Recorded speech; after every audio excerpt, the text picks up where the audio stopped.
Une fois les Jeux olympiques passés, on a très vite commencé à nous dire en France qu'il y avait un très très gros problème au niveau des finances du pays, avec plus d'argent dans les caisses et une dette énorme. Alors c'est pas la première fois, ça fait des années que ça dure, en totale violation des règles qu'on s'est engagé à respecter vis-à-vis de Bruxelles. Bruxelles a édicté des règles pour tous les pays membres que tous les pays se sont engagés à respecter et la France ne les respecte pas. Alors là, cette année, c'est le pire de tout. Alors évidemment, Bruxelles a menacé de prendre les manettes du pays puisqu'apparemment on ne sait pas gérer un budget. Alors avant cela, quand même, a été nommé un nouveau Premier ministre qui est directement issu du sérail de Bruxelles et qui probablement donc va refléter ou va agir en tant qu'agent pour l'institution européenne. Alors, quelle est sa mission ? Bien sûr, sa mission, c'est d'essayer de réduire la dette et de réduire les dépenses, bien sûr. Et dans les postes principaux des dépenses, on trouve les dépenses sociales, avec d'abord les retraites et puis tout ce qui est allocation, ainsi que la sécurité sociale. Alors voilà donc que ce nouveau Premier ministre, arrive avec une idée. L'idée est la suivante. On a actuellement différentes sortes d'allocations qui relèvent d'organismes différents et qui sont attribuées un peu différemment. On a par exemple le RSA pour les personnes qui n'ont aucune activité et qui doivent survivre. Donc elles survivent avec cette allocation. On a également une allocation chômage pour les gens qui ont travaillé mais qui ne travaillent plus, par exemple suite à un licenciement, mais également toutes sortes d'autres allocations.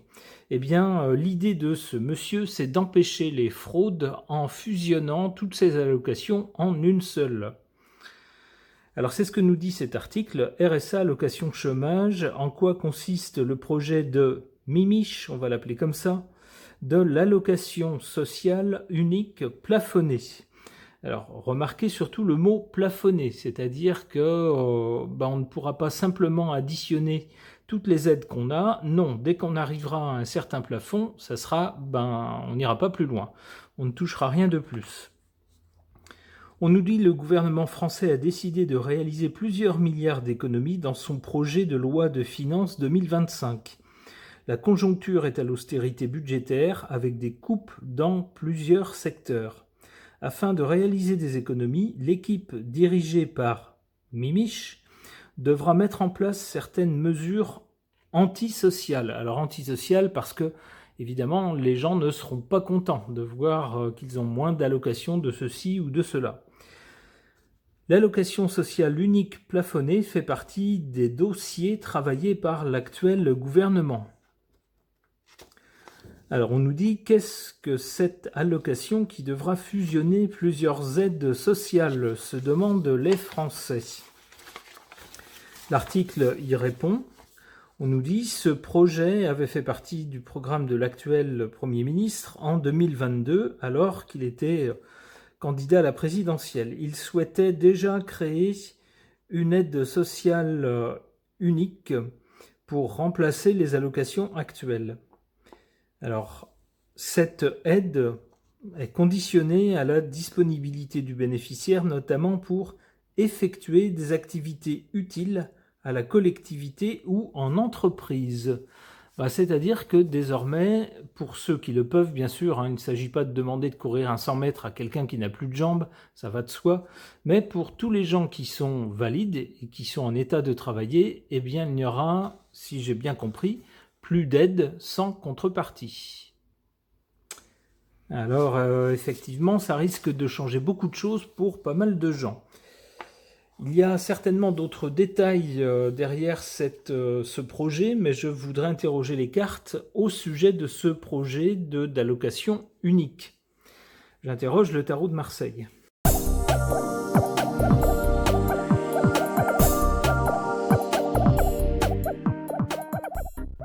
Que suggèrent les cartes par rapport à ce projet d'allocation unique? On voit d'abord ici, du côté de l'origine, avec la lune, des choses assez peu claires, un peu embrouillées, certains mirages. Alors peut-être que certaines personnes vont dire « Oh là là, c'est la fin de toutes les allocations », ce qui n'est pas vrai, c'est abusif. Peut-être que d'autres personnes vont dire « C'est juste un effet d'annonce, mais en fait, il ne fera rien ». Bon, ça semble abusif aussi, il semble bien avoir des intentions pour modifier certaines choses. Alors avec la Lune, donc pour l'instant, il y a beaucoup de rumeurs, beaucoup de fantasmes, et on ne sait pas trop. Notez d'ailleurs que dans une partie de l'article que je ne vous ai pas lu, il est question de la bouche même de ce monsieur, de Mimiche, de faire en sorte qu'on ne gagne pas plus en ne travaillant pas qu'en travaillant. Il y aurait donc parallèlement le projet de revaloriser les salaires des gens qui travaillent, de façon à ce que quand on travaille, on gagne plus que quand on ne travaille pas. Alors il y a ça aussi comme idée derrière ce projet. En carte centrale, cette carte du pendu, qui montre que quelqu'un ne peut rien faire, quelqu'un est immobilisé ou est obligé d'être spectateur. Alors de deux choses l'une, soit ce sera ce projet qui ne passera pas, sera en quelque sorte suspendu. Son examen va durer, sera repoussé, sera débattu, et puis le projet va rester suspendu, ça peut être ça. L'autre possibilité d'interpréter cette carte, c'est de dire que les Français, ils pourront rien. C'est un projet qui passera de toute façon, et puis qu'on ne pourra que regarder la chose se faire. Alors on peut tenter de tirer une autre carte, pour essayer de voir si on peut tirer ça au clair, l'une des deux explications. Alors là, avec le soleil, on a bien quelque chose de très clair. D'abord, avec le soleil, tout est visible, tout est clair, tout est net. Donc autant avec la lune, on était un peu dans la spéculation, le fantasme des gens qui s'inquiètent, on ne sait pas trop où on va. Autant là sur le présent du coup, le projet est dévoilé, il est mis sur la table. On peut penser que dans les jours à venir, on va avoir beaucoup plus de précision là-dessus, de façon à ce que tout soit bien clair pour tout le monde. Et qu'est-ce qu'on voit sur cette carte du soleil? On voit les Français, ils sont là, ils ont l'air bien frêles par rapport à ce soleil qui représente l'autorité, le pouvoir, la vie, qui se trouve au-dessus d'eux et qui voit tout d'eux. On a l'impression que les Français ne peuvent pas faire grand-chose face à ce soleil qui est au-dessus d'eux et qui vraiment domine. Alors j'ai plutôt l'impression que ici, ceux qui jouent le rôle du pendu, c'est les Français. C'est-à-dire que ce genre de projet, alors peut-être qu'il ne s'appellera pas comme ça à l'arrivée, mais j'ai plutôt l'impression que ce genre de projet passera et que les Français ne pourront pas y faire grand-chose. Ça va renforcer l'autorité de l'État sur eux. Alors du côté du résultat ou de l'avenir, qu'est-ce qu'on a? La carte du diable est tout à fait parlante, au moins pour deux raisons. D'abord, le diable se concentre sur tout ce qui est matériel, concret et souvent financier. Et bien là, il s'agit justement de faire des économies sur toutes les allocations et puis surtout de veiller à ce que des personnes ne cumulent pas indûment des tas d'allocations provenant de sources différentes qui ne communiquent pas entre elles. Comme l'a dit également notre Mimiche, il s'agit également d'assurer que les gens qui travaillent gagnent plus que les gens qui ne travaillent pas et qui vivent des allocations. C'est la première chose. On voit aussi donc ici, on voit les deux petits personnages qui sont, qui sont reliés ici par une laisse au personnage central. C'est bien ce qui est évoqué à demi-mot dans le projet d'allocation unique, c'est-à-dire que tous les gens qui sont en capacité de travailler, qui peuvent travailler, ne recevront pas d'allocation. Du moins, on leur demandera, en échange de l'allocation reçue, de travailler, de donner une partie de leur temps pour alors soit des sociétés privées ou soit des choses du public. On a bien ici une espèce de contrainte représentée par cette carte. L'idée, c'est vous n'aurez rien sans rien. Les choses ne tombent pas gratuitement du ciel, il faut donner quelque chose en échange de ce qu'on va vous donner.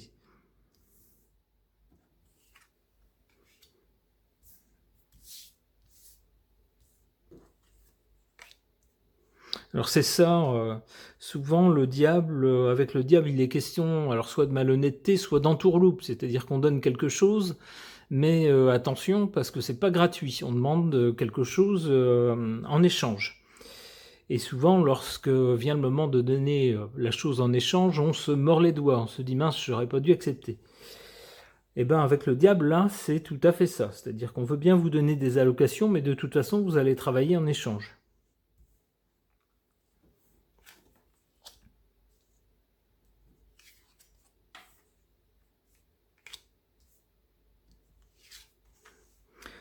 En carte défavorable, cette carte du mat qui tendrait à nous parler de mesures qui risquent de partir dans tous les sens.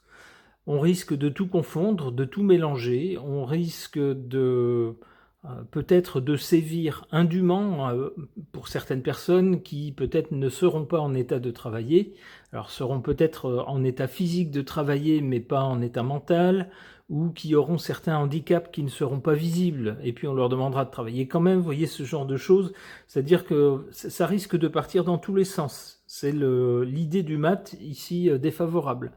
C'est-à-dire de prendre une mesure qu'on va appliquer un peu bêtement et de façon complètement débile. En revanche, en carte ici favorable, on a cette carte du chariot. Alors ça tendrait à nous dire que d'une façon ou d'une autre, cette mesure va passer. Avec le chariot, on renverse les obstacles pour aller vers la victoire, vers le succès. Et puis le chariot, c'est un moyen de locomotion pour aller plus vite. Ça tendrait donc à nous dire que ça ne va pas traîner.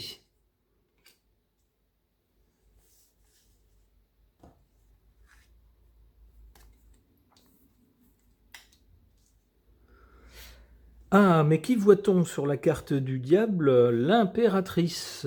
Alors, je vous disais en introduction que notre Mimiche est un fidèle relais de Bruxelles. Eh bien, dans cette impératrice, je verrais bien l'inénarrable Pustula.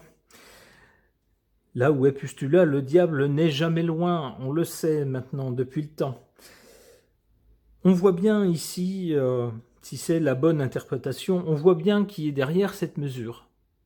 L'inspiratrice de cette mesure, alors directement ou indirectement, elle n'a peut-être pas soufflé la mesure telle qu'elle, mot à mot, mais plutôt quelque chose du genre débrouillez-vous pour faire des économies sur le social parce que c'est ce qui coûte cher, c'est ce qui plombe les finances. Alors on a tout de même la tempérance là-dessus. La tempérance de deux choses l'une, soit ça pourrait être que au bout d'un moment, alors passer le choc de cette nouvelle allocation, si elle entre en vigueur, on y verra bien sûr la patte de Bruxelles, et puis finalement on se dira c'est pas si terrible que ça. Pour les gens qui travaillent, ça ne change pas grand-chose, ma foi, finalement. Et puis pour les gens qui ne travaillaient pas, alors pour les gens qui ne sont pas en capacité de travailler, pour eux non plus, ça ne change pas grand-chose. Comme je vous l'ai dit en introduction, on ne va pas demander à quelqu'un qui n'a plus de jambes de courir le 100 mètres. Il ne faut pas exagérer non plus. Alors l'autre possibilité d'interprétation de la tempérance, ça pourrait être qu'on va... comment dire, faire un peu de la communication là-dessus et puis dire aux gens qui vont être un peu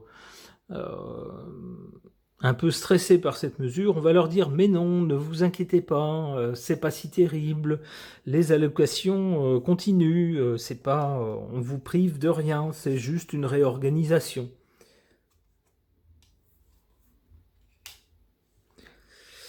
Arrive ensuite le jugement. Donc le jugement, dans quel sens? Allez, une autre carte, ça va être la dernière, on ne peut pas non plus tirer tout le jeu. Le jugement associé à la justice. D'accord, c'est-à-dire qu'à un moment donné, pour les gens qui ne voudront pas s'y conformer ou qui se tenteront de se dérober à ce nouveau système, bah, ça sera très clair. Ils seront identifiés et puis il y aura un jugement sans appel. Ils passeront devant la justice. Alors on peut imaginer que ce sera très défavorable pour eux, c'est-à-dire vous ne voulez pas accepter les conditions, bah, c'est très simple, plus d'allocation.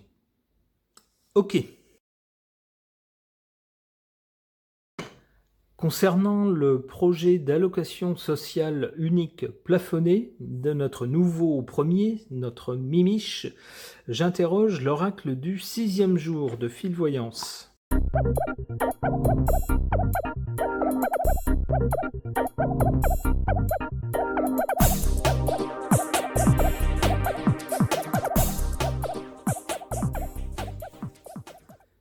Du côté de l'origine, on a le gel, l'origine ou le passé, ici. Le gel de quoi? Eh bien, le gel des dépenses. C'est ce que réclame Bruxelles, qui nous dit, oh là là, vous dérapez complètement, votre dette s'envole et vos dépenses aussi. Donc là, stop. Stop. Vous présentez un projet de budget qui devra être approuvé par Bruxelles. Et s'il n'est pas suffisamment sérieux, on prend les manettes. Donc le projet est évidemment de geler une partie des dépenses. Pour cela, eh bien, on nous annonce en quelque sorte la destruction d'un système qui existait jusque-là, un système avec toutes sortes de caisses d'allocation différentes. Eh bien ici, on nous annonce la fusion en fait de toutes ces allocations en une seule, qui aura un plafond. Donc le système qu'on a connu, il est quasiment mort et enterré. On va vers autre chose. Du côté du résultat ou de l'avenir, ici, on a le foyer. Le foyer, c'est là où on se réfugie, c'est le chez-soi. C'est peut-être que ce que certaines personnes vont devoir faire, des gens qui peut-être avaient pris l'habitude de vivre d'allocation sans rien faire, sans travailler. Eh bien, si cette réforme est mise en place, ça ne sera plus possible. En tout cas, pour les gens qui sont en capacité de travailler. Ces gens-là, eh bien, s'ils veulent pouvoir continuer à vivre sans travailler, devront se trouver un foyer. Parce que les allocations, par exemple le logement, ne tomberont plus. Si on leur demande de travailler en échange et qu'ils ne veulent pas, eh ben, on ferme le robinet.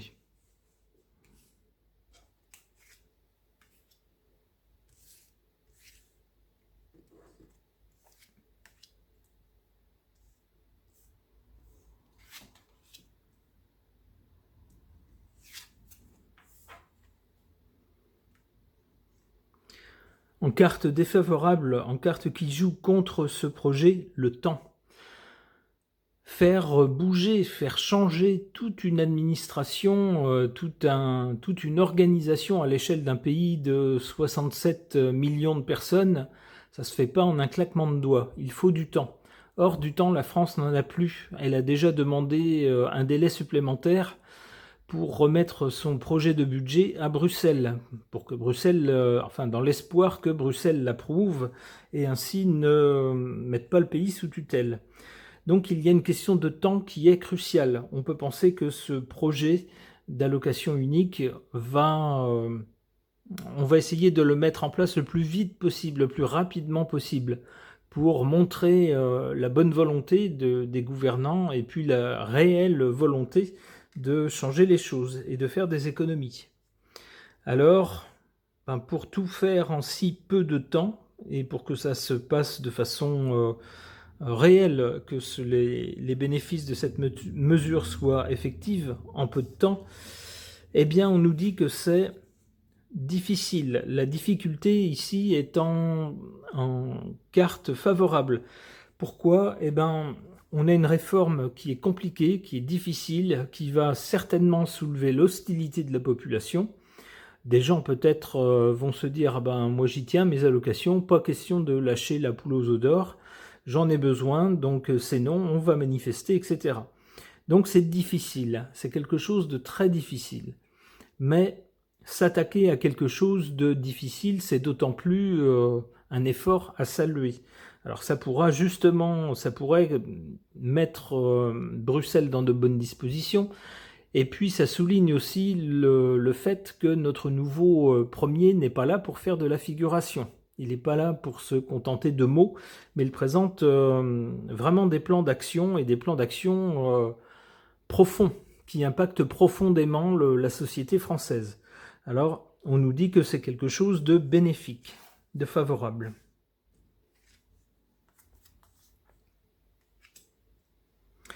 Alors voilà, donc du côté de l'avenir, pour des gens qui avaient l'habitude de vivre tout seuls et uniquement d'allocation, eh bien, il va sans doute falloir qu'ils retrouvent le chemin du foyer s'ils veulent continuer à vivre sans travailler, puisque dans ce cas-là, les allocations ne tomberont plus. Quelle meilleure occasion de retrouver ses racines ?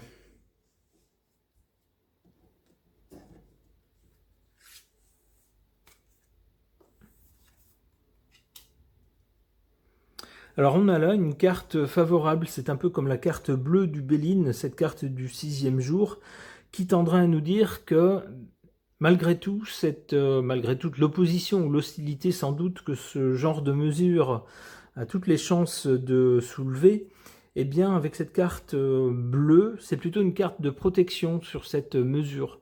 Ça peut laisser penser que les craintes de beaucoup de gens qui vont se dire comment je vais faire, comment je vais pas y arriver, j'ai une maladie grave par exemple qui fait que je ne peux pas travailler comme ceci ou comme cela, eh bien ces craintes ne seront pas fondées, c'est-à-dire que seront demandées des heures de travail en échange d'allocations seulement aux personnes qui peuvent les fournir, qui sont en capacité de les fournir.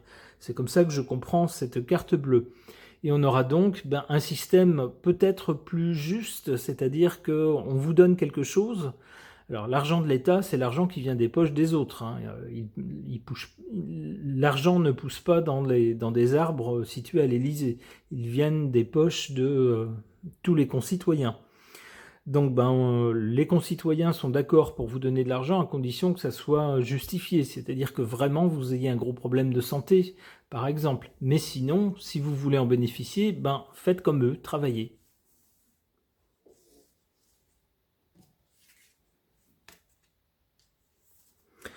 Voilà, c'est ce qu'on nous dit avec cette carte de l'éclaircie. Ça a des chances, ce genre de mesure, au bout d'un moment, de porter ses fruits. On voit ici la carte de l'éclaircie.